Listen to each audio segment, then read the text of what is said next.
आज हम पढ़ेंगे ब्रिटिश सरकार की प्रत्येक शासनावधि में संवैधानिक विकास की यात्रा। कल पढ़े थे हम ब्रिटिश कंपनी के दौरान जो संवैधानिक विकास हुआ उसको देखे थे। आज हम ये देख रहे हैं भारतीय शासन अधिनियम 1858। इसमें क्या हुआ ये देखना है। इसमें क्या हुआ कि इससे पहले तो यहाँ शासन किनका था? कंपनी का। अभी क्या हुआ कि 1858 में स्वतंत्र वाला संग्राम चला, उसमें क्या हुआ कि वो कंपनी का शासन तो समाप्त कर दिया गया और कौन सा चालू कर दिया गया? ब्रिटिश सरकार ने अपने हाथों में ले लिया भारतीय शासन अधिनियम 1858। आज ये पढ़ना है हमें। इसमें है कि ईस्ट इंडिया कंपनी के शासन का अंत हुआ। मैंने यही तो बताया कि इतने दिन से कौन चल रहा था? ईस्ट इंडिया कंपनी शासन कर रही थी। अब क्या हुआ? इस नियम, किस नियम के तहत हुआ ये? किस नियम के तहत हुआ?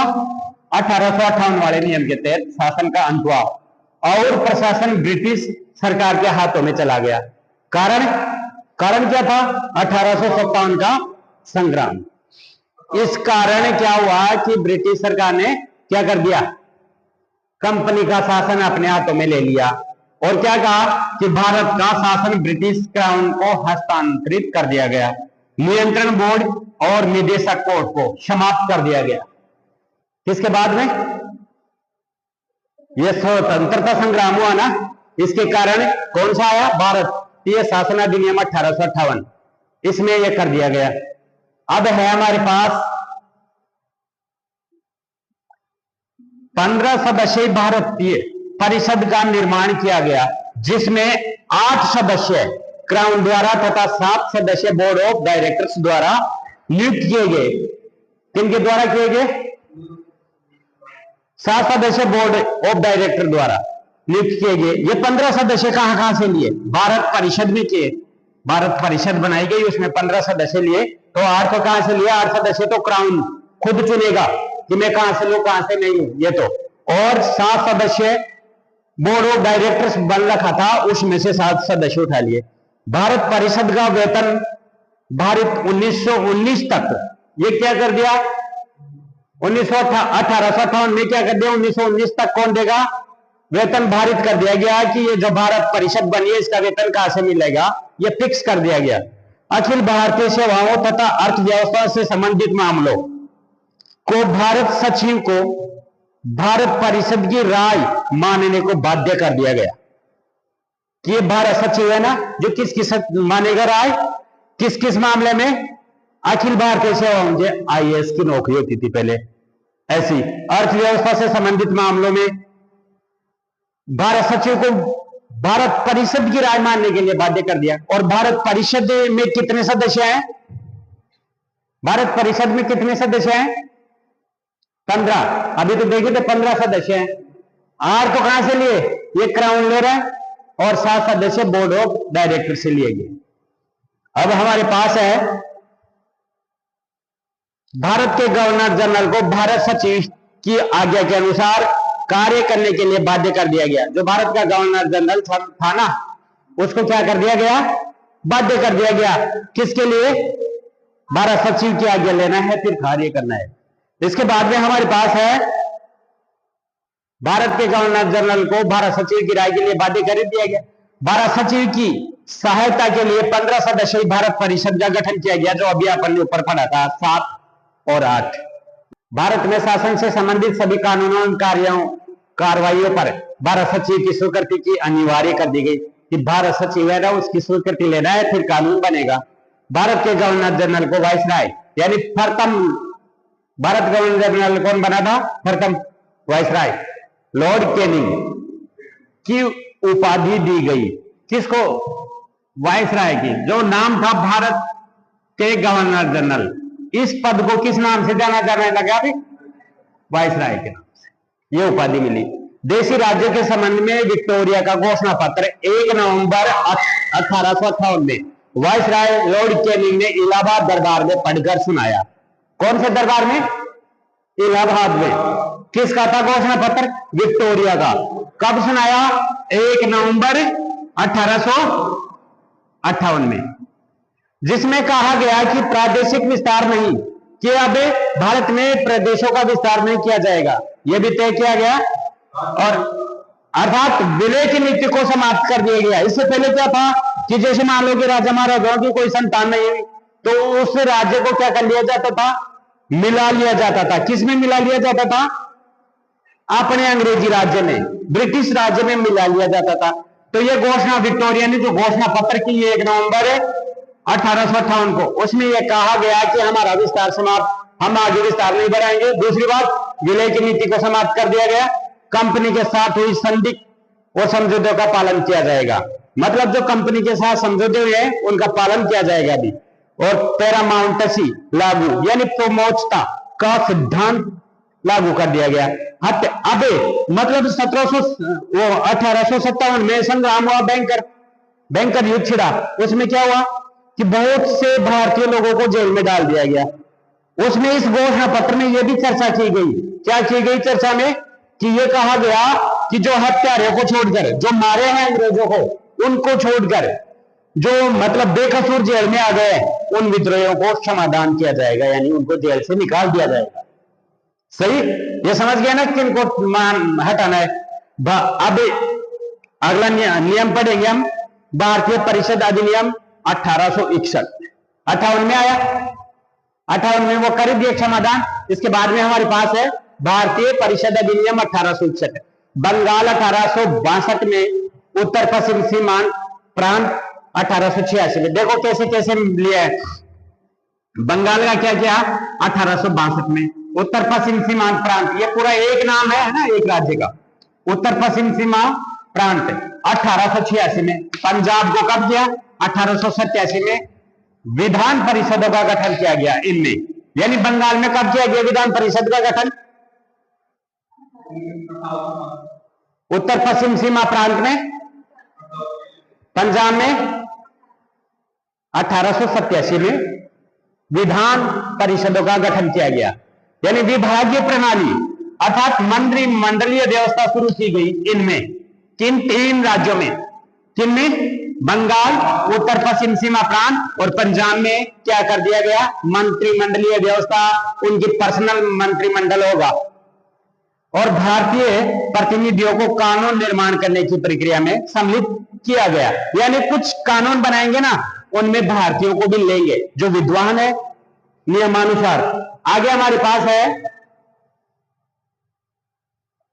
कानून में ले लिए, इसमें है विकेंद्रीकरण की प्रक्रिया को शुरू किया गया। विकेंद्रीकरण का मतलब जानते हो ना? विकेंद्रीकरण का मतलब होता है, जैसे मान लो कि हमारे पास ये पिरामिड देखें, विकेंद्रीकरण का मतलब ये होता है, यानी केंद्र ये है, इस केंद्र से अधिकारों को बांटना, धीरे धीरे अधिकारों को बांट दो, ये काम तुम कर लो, ये काम। यानी पहले तो यही कर रहा था पूरा कार्य, अब ये बांट के ये भी कर रहा है, इसका ये भी कर रहा है, ये भी कर रहा था, ऐसे विकेंद्रीकरण होता है। नहीं समझे? ऐसे समझ लो कि पूरा हाथ उठाए और एक एक आंगली से काम करे, यानी अधिकारों का विभाजन करना, बांट देना अधिकारों को। तो ये विकेंद्रीकरण शुरू किया गया, जिसमें मुंबई और मद्रास को पुनः विधायी कार्य दिए गए। यानी मुंबई और मद्रास से जो विधायी कार्य ले लिए गए थे वो दोबारा दे दिए गए। देखो इसमें लॉर्ड कैनिंग की पोर्टफोलियो प्रणाली को मान्यता दी गई। पोर्टफोलियो का मतलब समझ रहे हो? लॉर्ड कैनिंग की जो पोर्टफोलियो है उसका मतलब यह है कि जो नियम बने हैं वो एक फाइल बना के रखता था और उसमें सबको रखा जाता था कि कौन क्या कर रहा है, कौन नहीं कर रहा है। वायसराय के कार्यकारिणी परिषद में सदस्य की संख्या 4 से बढ़ाकर 5 कर दी गई। सदस्य विधिवेता, एक सदस्य जो बढ़ाया गया ना, वो कौन सा सदस्य बढ़ा? विधि का जानकार होना चाहिए, विधिवेता होना चाहिए। किसकी कार्यकारिणी में बढ़ाया गया एक सदस्य? वायसराय की। कौन से नियम में? भारत शासन अधिनियम में 1861 ही था ना। अब इसमें क्या है हमारे पास आगे कि न्यायिक विकेंद्रीकरण की शुरुआत की गई। इंडियन हाई कोर्ट का एक्ट 1861 में Mumbai, Indian high court act 1861 में मुंबई, कोलकाता, मद्रास में हाई कोर्ट की स्थापना की गई। यानी 3 कोर्टों की स्थापना कर दी गई 1861 में। कौन कौन से? मुंबई में, कोलकाता में और मद्रास में। ये हमारे नियम है ना, भारत शासन अधिनियम 1861 के पढ़े हैं। अब पढ़ेंगे हम भारतीय परिषद अधिनियम 1892। कौन सा पढ़ेंगे? भारतीय परिषद अधिनियम 1892। विकेंद्रीय व प्रांतीय, इसमें केंद्रीय व प्रांतीय यानी बंगाल, मुंबई, मद्रास विधान परिषदों का विस्तार किया जाएगा। यानी जो सदस्य है उनमें सदस्य संख्या बढ़ाई जाएगी। और हो सकता है जहां तक कि विकेंद्रीकरण की बात कर रहे हैं तो मतलब भारतीयों को लिया जाएगा। आगे है इसमें कि परिषदों के कार्यों अधिकारों में वृद्धि की जाएगी और परिषदों में भारतीयों की सदस्यता की संख्या वृद्धि की जाएगी। अभी बात की थी ना कि सदस्य कौन बढ़ाए जाएंगे? भारत के लोगों को बढ़ाया जाएगा ताकि वो स्थानीय जो ज्ञान है उसको दे सके। परिषदों में गैर सरकारी सदस्यों के अप्रत्यक्ष निर्वाचन की व्यवस्था की जाएगी। अप्रत्यक्ष निर्वाचन की बात की गई है यहाँ। मतलब अप्रत्यक्ष कैसे? जैसे हम वोट देते हैं भारत में अभी वर्तमान में, वो प्रत्यक्ष है। और अप्रत्यक्ष जैसे राष्ट्रपति का चुनाव होता है उसमें डायरेक्ट जनता वोट नहीं डाल के कौन डालते हैं? जनता के प्रतिनिधि। जनता के प्रतिनिधि कौन है? जो यहां से प्रत्यक्ष वोट लेके गए वो जनता के प्रतिनिधि वोट डालते हैं, वो अप्रत्यक्ष चुनाव होता है। ऐसे ही यहां क्या हुआ? अप्रत्यक्ष चुनाव की बात की गई। केंद्रीय विधानमंडल में अतिरिक्त सदस्यों की संख्या कम से कम 10 तथा अधिकतम 16 होगी। 10 से कम कहीं नहीं होगी और 16 से ज्यादा नहीं। परिषद में कम से कम 40%, ये काम लिखा है ना, इस काम लिखा है ना, ये कम है। कम से कम कितने? 40% सदस्य और गैर सरकारी होने चाहिए। 40% जो परिषद में हम 16 रखे या 10 रखे, इनमें कितने परसेंट गैर सरकारी होने चाहिए? 40%। और प्रांतीय विधानमंडल के गैर सरकारी सदस्य कोलकाता, मुंबई, किन किन में होंगे गैर सरकारी सदस्य?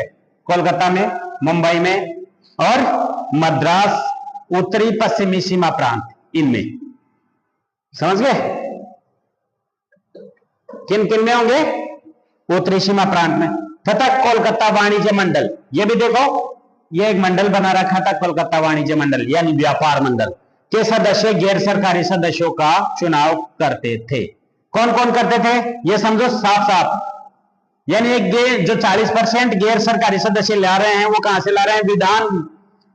प्रांतीय विधान मंडल के गैर सरकारी सदस्य कहां से, कौन चुनेगा इनको? कोलकाता के, मुंबई के और मद्रास के, उत्तरी पश्चिमी सीमा प्रांत तथा कोलकाता वाणिज्य मंडल। इनके जो सदस्य हैं वो इन 40% को चुन के भेजेंगे। अप्रत्यक्ष का मतलब समझ में आ गया? यानी जनता वोट नहीं दी, किसने दिया? इन्होंने दिया। के सदस्यों, गैर सरकारी सदस्यों को चुनेंगे तथा बाकी 5 सरकारी सदस्य गवर्नर जनरल द्वारा मनोनीत किए जाएंगे। 5 सदस्य कौन चुनेगा? जो गवर्नर जनरल है ना, वो मनोनीत करेगा। मनोनीत का मतलब जानते हो ना?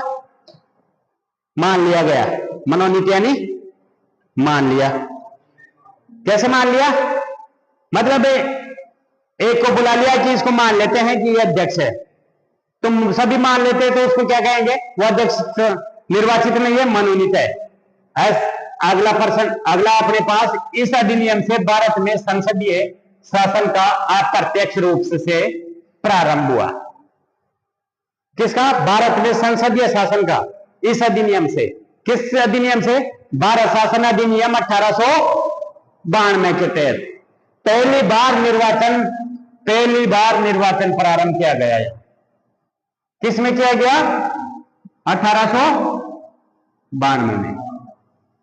हो चाहे समिति निर्वाचन, गणों द्वारा ही सही, मतलब जो निर्वाचन हुआ ना वो कोई गण बनाए गए। गण मतलब कोलकाता, मुंबई, सीमा प्रांत उनके द्वारा ही चुना गया, लेकिन चुना गया पहली बार यहां से, है ना। इसके बाद क्या है? कोलकाता, मुंबई व मद्रास की लेजिस्लेटिव काउंसिल 8 से बढ़ाकर कितने कर दिए गए? 20 सदस्य तथा उत्तरी पश्चिमी सीमा प्रांत के लिए 15 सदस्य बनाने का प्रावधान किया गया है। जो असेंबली है ना उसमें कोलकाता, मुंबई, मद्रास की असेंबली में तो 20 कर दिए गए और उत्तर पश्चिमी सीमा प्रांत के में कितने कर दिए गए? कितने सदस्य? 15 सदस्य। इस अधिनियम द्वारा अप्रत्यक्ष रूप से संसदीय शासन प्रारंभ हुआ तथा प्रतिनिधि शासन की नींव रखी गई। अब इसको समझो कि अप्रत्यक्ष रूप से संसदीय शासन प्रारंभ हुआ, यानी संसद में जो सदस्य हैं वो चलाएंगे, और प्रतिनिधि शासन की नींव रखी। प्रतिनिधि का मतलब समझ गया ना, कि जनता के प्रतिनिधि गए हैं वहां। सुरेंद्र नाथ बनर्जी ने इस अधिनियम को प्रतिनिध्यात्मक शासन की नींव बताया। यह प्रश्न आ सकता है, यहां से समझ लो। सुरेंद्र नाथ बनर्जी ने इस अधिनियम को प्रतिनिध्यात्मक शासन की नींव बताया, यानी पहली बार किसी भारतीय ने कहा है, सुरेंद्र जी ने क्या कहा है, यह कहा है प्रतिनिध्यात्मक शासन की नींव बताया। किसने? सुरेंद्र नाथ बनर्जी ने। क्यों बताया? क्योंकि इसमें प्रतिनिधि बन के गए हैं भारतीय सदस्य। यह अपन पढ़ रहे हैं 1909 वाला, यानी भारतीय परिषद अधिनियम मार्च 1909 में आया है, मार्ले मिंटो सुधार अधिनियम। इसके नाम है ना भारत, देखो ऐसे आ सकता है, भारतीय परिषद अधिनियम 1909 या फिर मार्ले मिंटो सुधार अधिनियम। उस राष्ट्रवाद को साम्राज्यवादी नीति से दबाने की असफलता को दृष्टिगत रखकर तत्कालीन भारत का सचिव कौन था उस समय? किस समय? 1909 में जॉर्ज मार्ले। और गवर्नर कौन था? Lord Minto. तो ऐसे समझो कि ये अधिनियम बनाना, आगे जो भी नाम आएंगे ऐसे, आगे जो भी नाम आएंगे ना ऐसे नाम, व्यक्तिगत नाम, तो पहला नाम तो होगा सचिव का, ये तो सचिव। दूसरा नाम होगा किसका? गवर्नर का। मिंटो कौन है? गवर्नर। मार्ले कौन है? सचिव। मिंटो कौन है? गवर्नर। तो मार्ले मिंटो सुधार अधिनियम हो गया। देख लो, भारत का सचिव कौन है? जॉन मार्ले। और गवर्नर कौन है? लॉर्ड मिंटो ने संवैधानिक सुधार द्वारा उस राष्ट्रवाद को नियंत्रित करने की नीति अपनाई। जो राष्ट्रवाद उठा था उसको नियंत्रित करने की नीति अपनाई। 1909 वाला देंगे ना, अभी इसमें यह बात चर्चा करेंगे हम, इसको ऊपर करना। नवंबर 1905 में लॉर्ड कर्जन के स्थान पर, अब देखो कब चेंज हुआ था, यह मिंटो कब आया था? 1905 में लॉर्ड कर्जन थे। इसको हटाकर किसको बना दिया गया? किसको बनाया? लॉर्ड मिंटो को भारत का वायसराय नियुक्त किया गया तथा दिसंबर, ये भी देख लो, दिसंबर 1905 में लॉर्ड मार्ले को भारत का सचिव नियुक्त किया गया। यानी नवंबर में तो किसको कर दिया गया? किसको कर दिया गया? लॉर्ड मिंटो को। और दिसंबर में किसको कर दिया गया नियुक्त? किसको किया? लॉर्ड मार्ले को। अब ये देखो कि एक ही साल की घटना है, दोनों एक ही साल में, यानी नवंबर और दिसंबर में। 1906 में लॉर्ड मिंटो ने अरुंडेल कमेटी, मेन पर्सन ये है, जो अपने पर्सन आते हैं ना कि इनमें से निम्न में से दो, 1900 भारत शासन अधिनियम 1909 का नहीं है, उनमें ही आएंगे कि 1906 में लॉर्ड मिंटो ने अरुंडेल कमेटी नियुक्त की। कौन सी कमेटी? अरुंडेल कमेटी, जिसके आधार पर मार्ले मिंटो सुधार एक्ट पारित किया गया। ये मार्ले मिंटो सुधार अधिनियम 1909 आया ना, ये किस कमेटी के आधार पर आया? अरुंडेल कमेटी, ये वाली, ये जरूर याद करना है, लिख लो, कोई दिक्कत नहीं है। इसके बाद है हमारे पास 17 दिसंबर 1908 को भारत सचिव लॉर्ड मार्ले ने हाउस ऑफ लॉर्ड्स में सुधार प्रस्ताव की व्याख्या की। 1908 मेन पॉइंट यह है अरुंडेल कमेटी। इसके बाद में देखो कि 7 फरवरी 1909 को भारत परिषद विधायक, ये देखो कब आया? 7 फरवरी 1909 भारतीय परिषद विधायक इंडियन काउंसिल बिल पारित किया गया, जिसमें क्या था? इसी का नाम है ये, मार्ले मिंटो सुधार। देखो 7 फरवरी 1909 को, इस बात को सही से समझ लो, फिर बाद में समस्या हो जाएगी। 7 फरवरी 1909 को क्या किया गया? भारत परिषद विधायक एक इंडियन काउंसिल बिल। कौन सा? Indian council bill. आपके प्रश्न आ जाए कि इंडिया काउंसिल बिल कब पारित हुआ या कब आया, तो क्या हो उत्तर? 1909। ये इसी के नाम है। पार्लियामेंट तो सुधार सदन में रखा गया, रखे थे लेकिन नाम इसी के है ना। तो ये बात है नहीं। तो 25 मई 1909 को विधेयक पास हुआ। कब हुआ? सदन में कब रखा? 7 फरवरी को। 25 मई को सदन से पास हुआ और 15 नवंबर को क्या हुआ? राजकीय अनुमोदन के साथ भारतीय, नाम क्या बन गया? भारतीय परिषद अधिनियम नाम से राजपत्र में प्रकाशित हुआ। ये देख 3 डेट आ गई हमारे पास। 7 फरवरी को सदन में रखा गया 1909 वाला। किसका?